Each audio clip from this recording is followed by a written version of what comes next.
Nearly midnight at Tony's Pizza. The smell of tomato sauce and melting cheese mingling with the aroma of the rain that had just started outside. I was getting ready for what was supposed to be the last delivery of the night, this time on a motorcycle due to the car's GPS being out of operation. The order was for a house on the outskirts of town, a place I had never delivered to before. With our GPS system still down for repair, I relied on a crumpled map and a vague description from my boss, Marco, to find the way. The air was heavy with mist as I set out, the motorcycle's headlights cutting a narrow path through the darkness. The journey felt longer than usual, the roads empty and winding. The house I was looking for was supposed to be at the end of a long driveway, easily missed if you weren't paying attention. When I finally turned onto the gravel road, my heart started to beat a little faster. The trees seemed to lean in closer as I approached, and the house that emerged from the shadows was old, its windows dimly lit and its paint peeling. I parked the motorcycle in front of the house, the sound of gravel crunching under my feet breaking the silence as I walked to the door with the pizza.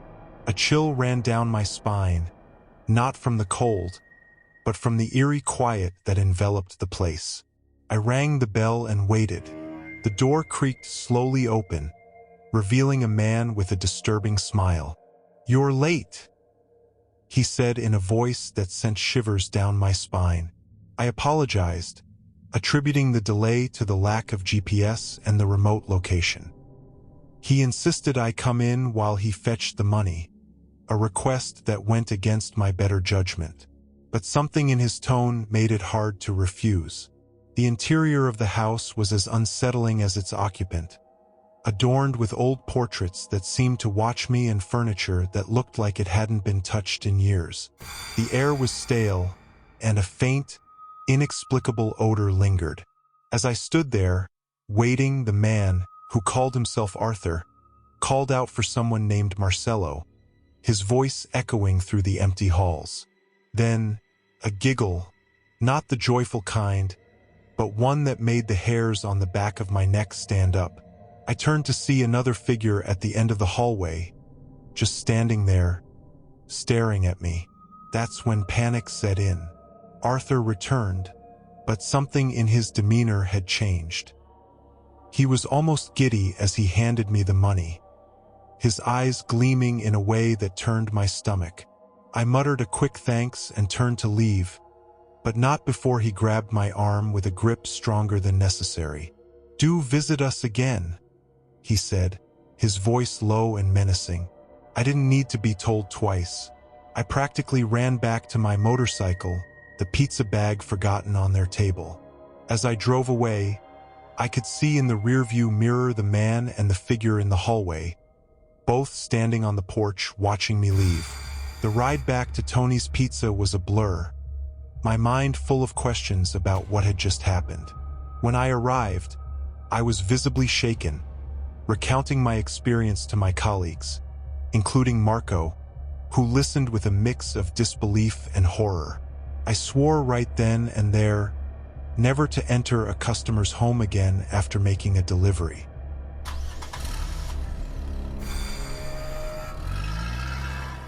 October evening in Eastwood, a small town known for its vibrant college atmosphere and scenic beauty during the fall season. The air was filled with a crispness that whispered of changing leaves and approaching winter.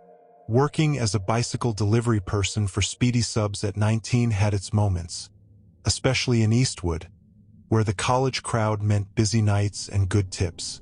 But on this particular night, things took a turn toward the unexpected. The last order of my shift was to a quiet house on Maple Lane, a familiar route near Eastwood College, where I delivered many times before. Yet, something felt off as I made my way through the unusually dark streets. Arriving at the destination, I immediately felt an eerie stillness, a stark contrast to the usually bustling town. My attention was drawn to a shadowy figure lurking in the bushes across from the house, a sight that set my nerves on edge. Convincing myself it was just the late hour playing tricks on my mind, I approached the front door, the crunch of gravel under my tires piercing the silence. No answer came from my ring, and the figure across the street seemed to be ominously still. Ignoring the growing unease, I knocked on the door again, louder, hoping for anyone to answer.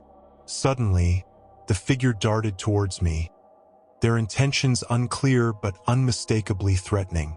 Adrenaline flooded my system, propelling me into action. Without a second thought, I abandoned the delivery and dashed for my bike, the sound of my pursuer's steps a terrifying motivation. My only goal was to reach the safety of the brightly lit streets and the familiarity of speedy subs. I took a shortcut down a dark path, my heart pounding in my ears, the sounds of pursuit gradually fading. Only when I saw the welcoming glow of the store did I allow myself to slow down, bursting through the door to a crowd of concerned co-workers. After explaining what had happened, we called the local police, but their search turned up empty, leaving us with more questions than answers. The encounter left a lasting impression on me, teaching me the importance of vigilance and the understanding that danger can appear even in the familiar of places. From that night on, I promised myself to always be cautious, especially on late-night deliveries.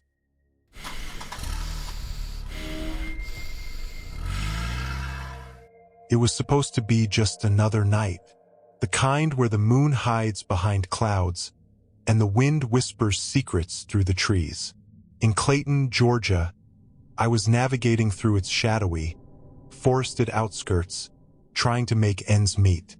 Student loans were a nightmare, and DoorDash seemed like my best shot at keeping them at bay. That night, my phone pinged with a late delivery request. The pay was good, too good to pass up.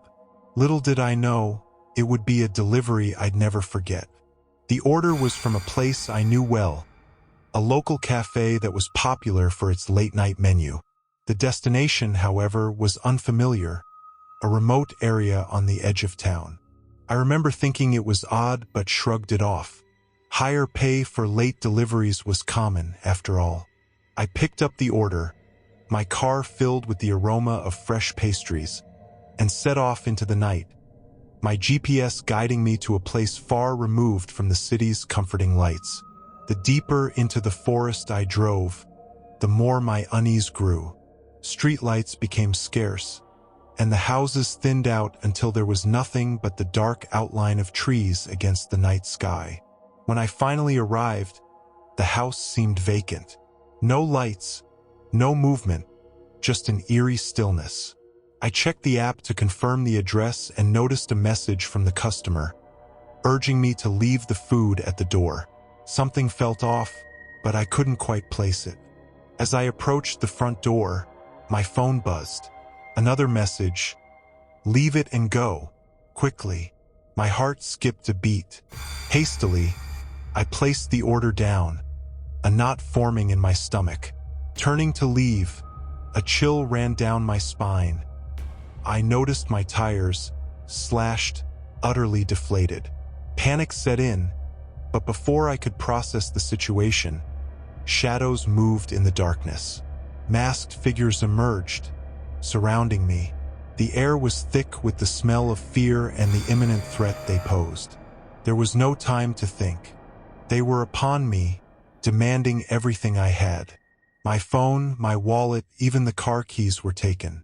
I tried to resist, to plead, but it was futile. A sharp pain, a blow to the head, and I was on the ground, dazed, hurting, and utterly defeated. They vanished as quickly as they appeared, leaving me with nothing but the cold, hard ground for company. Struggling to my feet, I staggered through the darkness, desperation fueling my steps. The world spun around me, each step a monumental effort. Eventually, lights appeared. A small house, not far from the main road. I mustered all the strength I had left and made it to their door. A kind soul, seeing my plight, didn't hesitate to help, calling the police and then my father, John. The aftermath was a blur of police lights, concerned faces, and the warm, safe embrace of John's car. The physical wounds healed with time, but the mental scars remained. That night taught me a lesson about personal safety and the dangers that lurk when we least expect them. It changed how I viewed the world, making me more cautious, more aware of the shadows that dance just out of sight. Never again would I venture into the unknown so naively. Never again would I ignore the signs of danger, the whispers of intuition that tell us when something isn't right. The final drop-off, it turned out, was exactly that for me. A harrowing experience that ended my days as a DoorDash driver and began my journey towards a safer, more secure path in life.